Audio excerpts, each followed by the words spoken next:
Estamos no bloco final do nosso debate sobre o Plano Integrado de Desenvolvimento da Grande BH, lançado pelo governo do estado.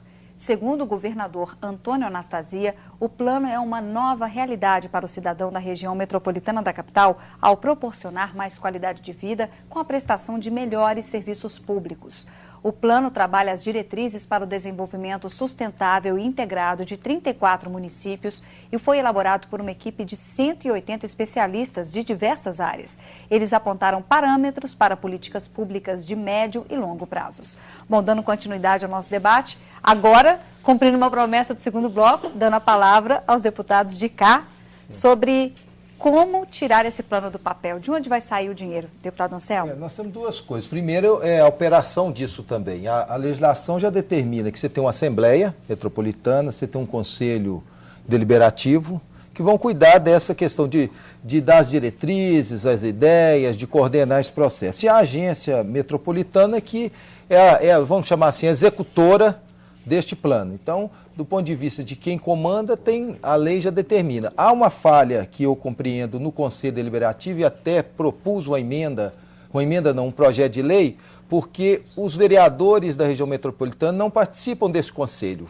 Ele é composto de prefeitos, deputados e tal, representação do governo do estado, mas os vereadores da região metropolitana não participam do conselho. Então, nós estamos propondo essa mudança para que o conselho tenha a participação dos vereadores. Então, você tem a agência comandando isso. E tem um fundo, que é um fundo que vai ter recursos públicos do estado, né, dos municípios, para que algumas medidas sejam efetivadas. Mas eu entendo que muitas das medidas, por exemplo, vão ser efetivadas pelos próprios municípios. Por exemplo, nós tivemos uma discussão na Câmara, quando estava lá, e ela vai se prolongar algum tempo, que é a questão do aterro sanitário de Belo Horizonte. Belo Horizonte não tem um aterro sanitário público, ele depende de um aterro privado, que está em Sabará. Ele precisa de um aterro como uma opção e não tem nenhum município que se interesse em receber um aterro sanitário. Belo Horizonte vai ter que investir isso num aterro e ele mesmo vai investir e que pode ser feito dentro deste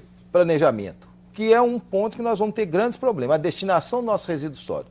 Nenhum bairro de Belo Horizonte mais quer receber uma usina de incineração, uma usina de tratamento de entulho e os resíduos de construção civil estão no nível altíssimo em Belo Horizonte, com esse boom da construção civil. Então, nenhum bairro quer receber, nenhum morador quer receber.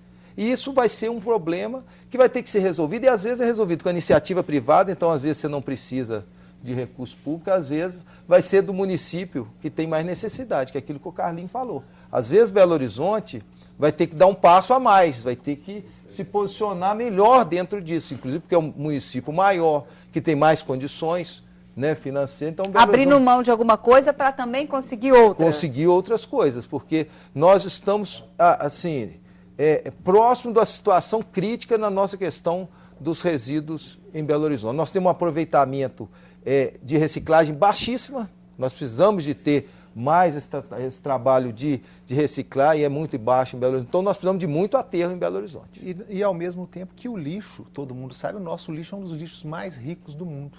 Então, é uma fonte também de riqueza ainda pouco explorada na nossa região metropolitana.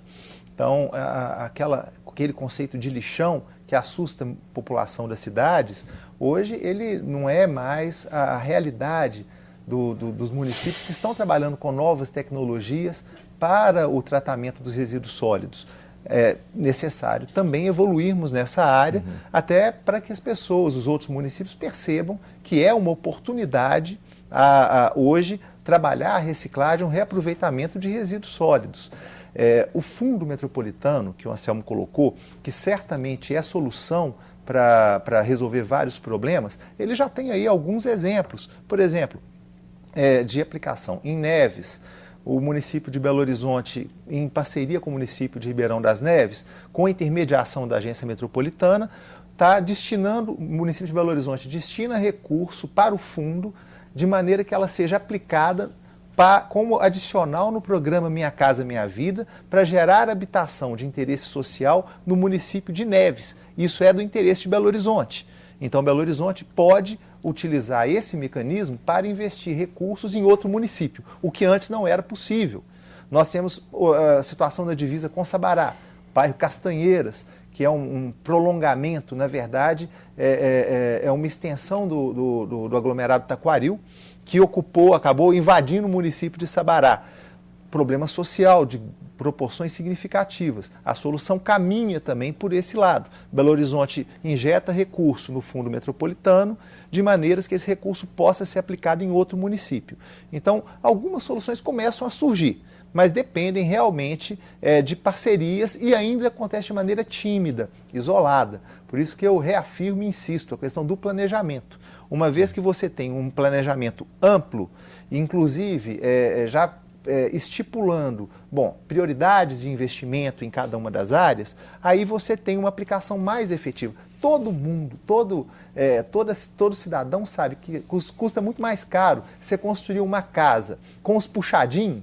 Eu vou fazer um puxadinho aqui, vou fazer um puxadinho ali, depois tem que refazer o telhado, tem que readequar o sistema de canalização de água pluvial. Fica muito mais caro que se você tiver o recurso, tem um projeto, você vai construindo aos poucos, modularmente, acaba que você vai ter um resultado melhor e um custo menor.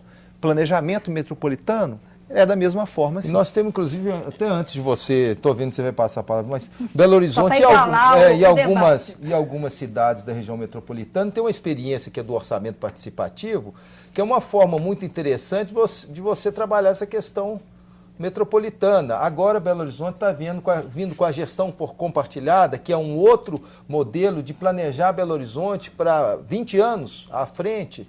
Então também é um novo modelo que eu entendo que pode ser utilizado de maneira similar nessa questão metropolitana.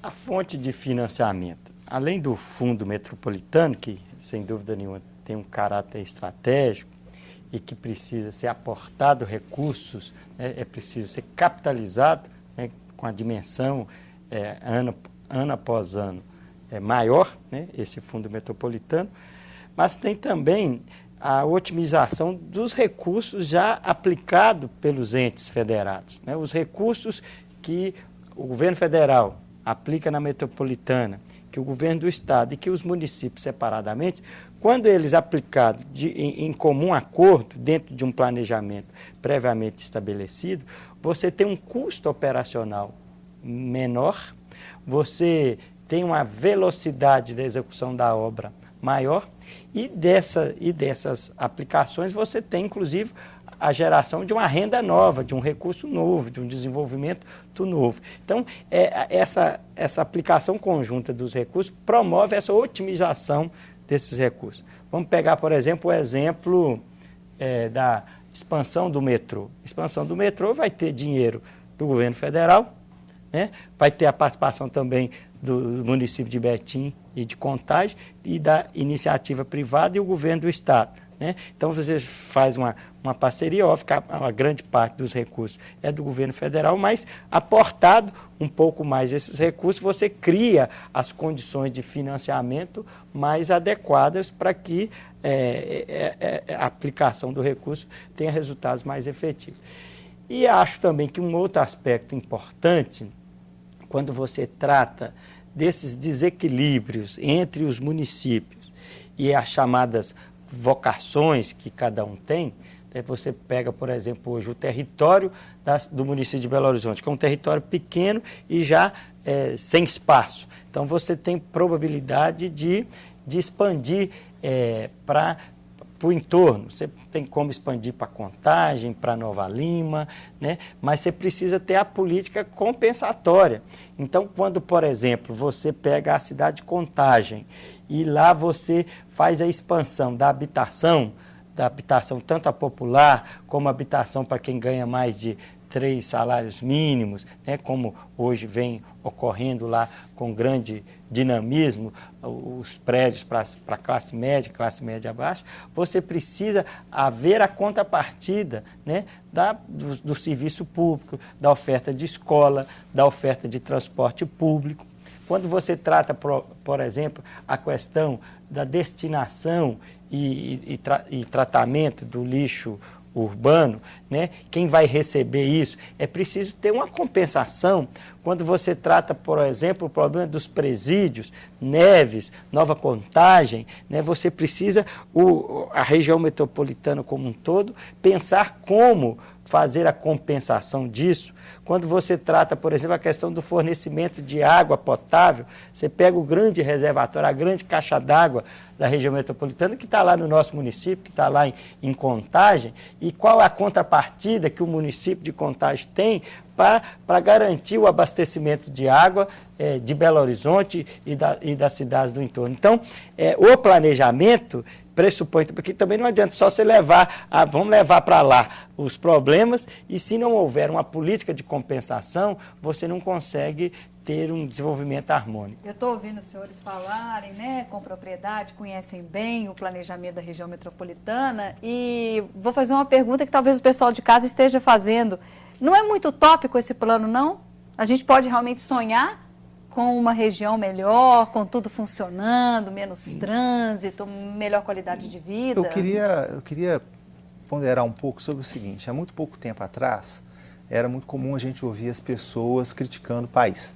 Falava-se mal, com muita frequência, dos brasileiros. Isso é coisa do Brasil mesmo. O país está mudando. A cultura no nosso país está mudando. Hoje nós já estamos próximo dos 100% da universalização do acesso à educação. Então, é preciso criarmos a cultura do planejamento. Isso é algo que caracteriza as sociedades desenvolvidas. E se nós estamos efetivamente caminhando para o desenvolvimento, nós temos que ter condição de superar os nossos hábitos, mesmo que históricos, de não organizar devidamente o nosso crescimento, a nossa expansão urbana. Então, eu acredito que não é utópico. É necessário para um país que pretende se transformar numa potência. Acho que é um caminho natural e acho que nós estamos trilhando por ela. Por isso, acredito que é viável, é possível e depende de todos nós. Depende dos cidadãos metropolitanos, que é um conceito que surgiu pela primeira vez na legislação aqui na nossa Constituição do Estado. E cada um de nós, na hora que a gente elege um prefeito, elege um vereador, elege um deputado, nós temos que estar cientes de que o nosso desafio não é apenas local, não é apenas municipal.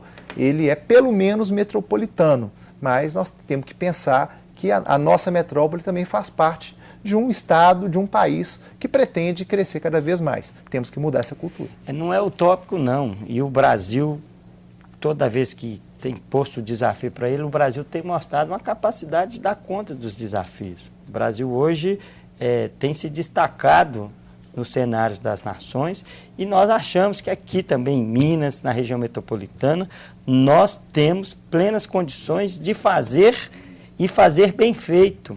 E tenho a convicção que vamos fazer. E as soluções, existem experiências mundo afora bastante plausíveis que podem ser aplicadas aqui com as suas devidas adaptações, né? Esse dinamismo da economia brasileira nos possibilita. Ainda ontem eu estava com um grupo de empresários lá de Contagem que fez uma viagem, foram em Xangai, que é uma região metropolitana com 25 milhões de habitantes, 25 milhões, se bem que 25 milhões na China, né, quase não é nada, né? Uma cidade com 25 milhões, foram em Xangai... Tem mais habitantes que o nosso estado. Mas para eles é pouco.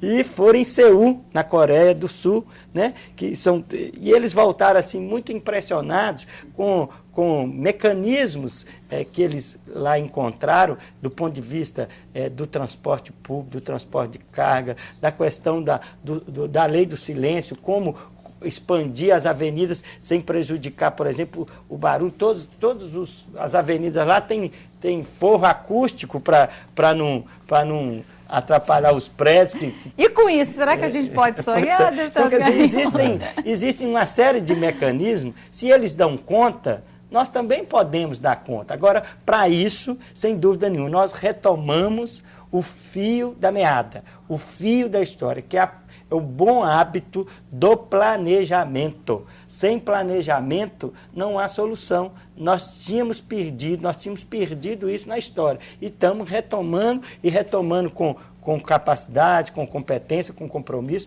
Eu tenho a convicção, Belo Horizonte, a região metropolitana de Belo Horizonte, ainda vai nos dar muito orgulho. Nós vamos ter o orgulho de dizer, sou de Contagem, vizinho de Belo Horizonte, vizinho do Barreiro, vizinho de Nova Lima, e todos nós convivemos muito bem. Bom, nós vamos terminando o programa. Agora, as suas palavras para a gente terminar, deputado Anselmo. Eu entendo nessa linha também, que é muito mais do que utópico, ela é uma necessidade, é uma coisa que já está acontecendo.